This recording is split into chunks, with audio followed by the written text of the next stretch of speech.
Dhimma taasituu hunduma kan jirtanitti nagaaf salaamtaan teenya isin hageessu jecha har'a viidiyoo gabaabaa barnoota yuutuubii kan yeroonii fi bilbila keenyaanis ta'e koompitara keenyaanis StreamYard live irra seennu gastii namaarra ol baanus ta'e ofiifis live seennu rakkoo sagalee dhaga'uu dhabuu akkasumas sagalee keenya namni dhaga'uu dhabuu akka itti karaa gabaabaan furatan tokkoon qabadee dhiyaadhee jira.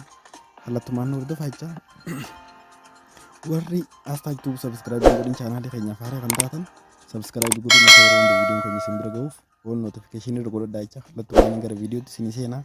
Jalqaba maal gootanii yeroonii fi YouTube channel banattanii StreamYard-dhaan gastii irra nama galchuun akkasumattis ofiifis gastii namaarra galuudhaan yaada namaaf share gootan rakkoo sagalee keeysan namni dhaga'uu dhabuutii fi isir sagalee namaa dhaga'uu dhabuu tokko dabree ni mudata. Rakkoo san karaa salphaatiin akkamitti akka furattaniin qabadee isin dhiyaadhee jira jechuudha. Jalqaba maal gootanii yeroo baay'ee filatamaan kan StreamYard live ittiin seenan aappiin bilbila keenya irra jiru an koompitaraatti deemina bilbila keenya irra jiru Chrome maal goonaa Chrome kana StreamYard jennee iddoo duwwaa Google search jettu irratti barreessinaa jechuudha. Karaa salphaatiin rakkoo gastiirra mudatu san furuudhaaf karaa salphaatiin erga StreamYard jennee barreessineen booda maaltu jira StreamYard live streaming jira irra kilik godhannaa jechuudha. Karaa salphaatiin maal godhuudhaaf rakkoo StreamYard irratti nu mudatu san furuudhaaf sagalee namaa dhaga'uus ta'e keenya namni dhaga'u akkasumallee dabalatatti kaameeraa yeroo riikardi goonu viidiyoodhaan akka barbaannetti teenyaa ta'uudhaaf waan sirreeffachuu qabnu jira jechuudha bilbila keenyarra.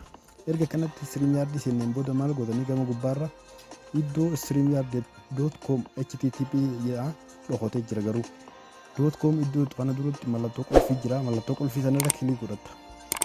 Erga mallattoo qulfii irra kilik godhatteen boodatti maaltu jira permission kaameeraa enda microphone allow waan jettuutu jira jechuudha. Achirra kilik godhanta. Permission kaameeraa enda microphone allow waan jettu jira jechuudha. Amma kiyya kaniin amma irratti isin agarsiisaa jiru kun kaameeraanis allow ta'ee jira enda microphonenis allow ta'ee jira. Kaameeraan akka viidiyoon abbaan barbaade viidiyoo akka barbaadanitti viidiyoo waraabdanii live irra teessanii nama jaalataniis akkasumas gastii namaarra ol baatanii yaada kennitaniif hedduu bu'aa guddaa qaba. Kun allow ta'ee jira bana jira.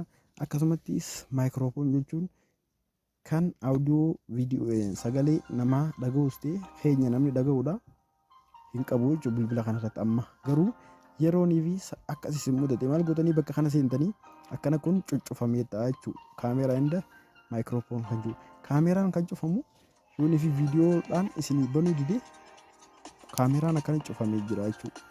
Kaameeraan permission StreamYard jedhanii akkasumas sagalee namaa yoo dhaga'uu dadhabdan as keessaa kana sirreeffachuu qabdan. Live kan isaan qofa irratti kan ta'e yeroo live gastii namaarra galtanis kana sirreeffachuun dirqama ta'a. Off ta'ee taa'uu qabu jechuudha. Isaan kullachuutu on ta'ee kana taa'uu qaba jechuudha.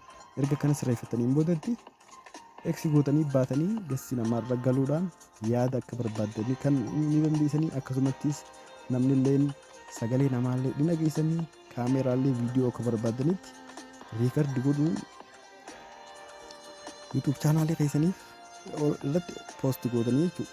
Kana bu'aan guddaan live galuudhaan YouTube channel irratti channel keessan promote godhaa akkasumas akka channelin keessan gochaa horiinsaa dafee guddatu godhaa akkasumas subscriber keessan illee akka yeroo namni subscribe isinii godhe dafee isinirraan deebineef bu'aa guddaa qaba jechuudha. Kana irraaf viidiyoon barnoota YouTube StreamYard wal qabatu kana hanga yeroo itti aanu walitti deebinutti nagayaan turaa waan daawwattaniif galatooma jecha yeroo viidiyoon keenya isin bira ga'urraa subscribe like warri subscribe godhan subscribe warri like share godhuu hin dagatinaan jaa hanga yeroo itti aanu walitti deebinutti nagayaan turaa yeroo gaarii.